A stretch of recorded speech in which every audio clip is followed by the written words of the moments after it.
Hi guys, welcome to Snehakshi EDU. आज का हमारा टॉपिक है एक्सेल में बिल क्रिएट करना। तो हम आपको लास्ट तक स्टेप बाय स्टेप प्रोसीजर बताएंगे, तो बने रहिएगा हमारे साथ। तो चलो स्टार्ट करते हैं।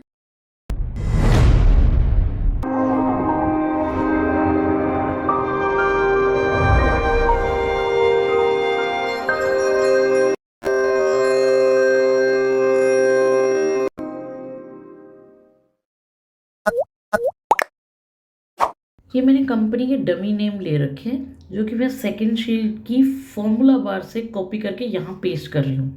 और 5 कॉलम्स लेके मैंने मर्ज एंड सेंटर किया हुआ है, क्योंकि मेरे बिल के 5 हेडिंग। तो फर्स्ट लाइन के लिए मैंने ले लिया, ठीक है। कंपनी का नाम हो गया, कंपनी का एड्रेस वो भी 5 लाइन का, उसको मर्ज एंड सेंटर किया। थर्ड, उसको भी मर्ज एंड सेंटर किया, ठीक है। यहाँ पे एक तो एड्रेस आ जाएगा, फिर आ जाएगा बिल इनवॉइस। यहाँ से फॉर्मूला बार से ही कॉपी करना है, नहीं तो एरर आएगी, क्योंकि मर्ज एंड सेंटर कर रखा है। 5 कॉलम्स की बात हो रही है, ABCDE की। ओके, सेम प्रोसीजर है, तीनों लाइन आपको 5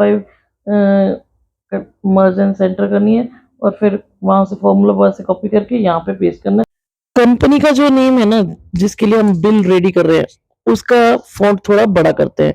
इंक्रीज करने के बाद 18 इंक्रीज करने के बाद बोल्ड कर दो।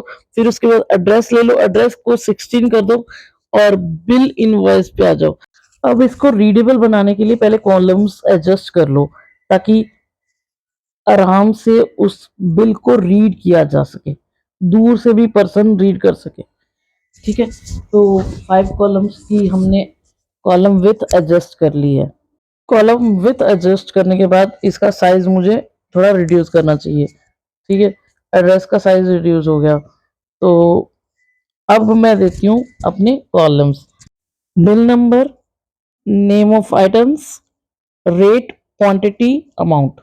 अब सिलेक्ट करो 14 लाइंस एंड प्रेस करो alt HBA, all border. Border के बाद अपने हेडिंग्स को सिलेक्ट करो, सेंटर करो एंड अप्लाई बोल्ड, ताकि वो रीडेबल हो सके।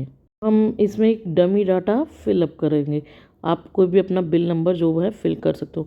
मैं इसी को क्लिक करके इसको ड्रैग करके नीचे ले जाऊंगी और सीरीज़ फिल कर दूंगी, क्योंकि डमी तो बना रहे हैं। फिल हैंडल में से फिल सीरीज़ ले लूँगी, ठीक है। तो नेम ऑफ आइटम्स भी मैं अपनी तरफ से ले रही हूँ। अभी मैं अपनी तरफ से डाटा फिल कर रही हूँ आइटम्स का, जो जो परचेज़ हुई हैं। तो उनका रेट दे दूँगी और उनकी कितनी क्वांटिटी में उनको परचेज़ किया गया है वो डिस्क्राइब कर दूँगी। फिर लास्ट में हम निकालेंगे अमाउंट, ठीक है। ये मैंने रैंडम रेट दे दिए। आप अपने हिसाब से जो बिल में हो वो दे देना। अब क्वांटिटी मैंने दे दी। अब निकालते हैं amount, equal to rate multiply by quantity, ठीक है। अब ड्रैग कर लो, सारा का सारा अमाउंट आपके पास आ जाएगा।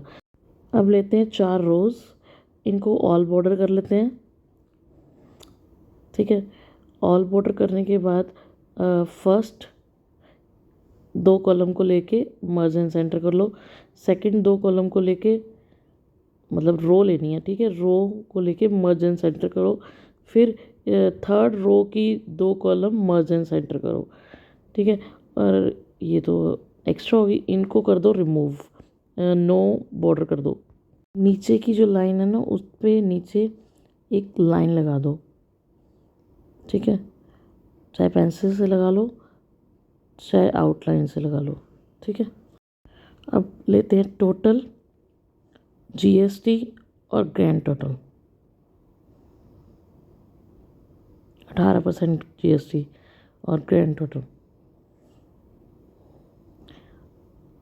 अब टोटल निकालना है, इक्वल टू सम, नीचे से ले लो चाहे ऊपर से ले लो, एक ही बात है, ठीक है। रेंज देनी है हमें तो, डन। उसके बाद GST equal to multiply by 18 divide by 100, इस तरह से भी लिख सकते हो, और आप 18% भी लिख सकते हो, यहाँ पे परसेंट का निशान भी लगा सकते हो, ठीक है। अब निकालते हैं ग्रैंड टोटल। अब ग्रैंड टोटल प्लस होगा, टोटल में से जीएसटी माइनस करेंगे तब जाके ग्रैंड टोटल आएगा, क्योंकि जीएसटी तो हमने टैक्स दे दिया। तो ये हमारा बिल रेडी हो गया है। अब इसमें थोड़ा सा चेंजेस करने की ज़रूरत है। हेडिंग्स पे जाके हेडिंग्स को दे देंगे हम एक कलर। ये हमारे जो बिल नंबर है ना, आइटम नंबर ऑफ आइटम, प्यारा सा ग्रे कलर दे देते हैं। टेम्पलेट गुड लुकिंग लगे, रीडेबल लगे। हम सीखेंगे इस टेम्पलेट को सेव कैसे करते हैं, ताकि हमें बिल का टेम्पलेट बार बार ना बनाना पड़े, बस सिर्फ हमें बिल की जो इन्फॉर्मेशन है वही फिल करनी हो। तो इसको सेव करने का प्रोसीजर मैं बताती हूँ। इस बिल को हमें सेव करना है टेम्पलेट के तौर पे। तो ऑफिस बटन पे क्लिक करो, फिर सेव। उसके बाद यहाँ देखो save as type Excel template, और यहाँ पे मैंने दे दिया फाइल का नेम बिल सैम्पल 2, क्योंकि बिल सैम्पल पहले मेरे पास है तो मैंने दे दिया 2। फिर सेव बटन पे क्लिक कर दिया, तो ये हमारा टेम्पलेट सेव बटन पे क्लिक करते ही सेव हो गया, ठीक है। Now the question is open कैसे करेंगे। अब ओपन करना है तो न्यू पे जाओ, ब्लैंक वर्कबुक ले लो। रिमेंबर आपने जो सेव की है फाइल वो बंद कर देना साथ के साथ। मैंने बंद नहीं की थी, मैंने अब बंद करी है। अब हम क्या करेंगे, न्यू पे क्लिक करेंगे। न्यू पे क्लिक करने के बाद ओपन नहीं, न्यू। ओपन में भी वैसे पॉसिबिलिटी है, बिल टेम्पलेट 2 आ जाएगा। न्यू पे जाएंगे, न्यू पे माई टेम्पलेट्स, वहाँ से बिल सैम्पल 2 ओके। एक तरीका ये है, एक वो है। कैसी लगी वीडियो? अगर कुछ न्यू सीखने को मिला हो तो लाइक कमेंट कर देना, सब्सक्राइब कर देना, press bell icon for our notification of next video. One more thing, hype दे देना if possible. Thanks for watching, bye bye.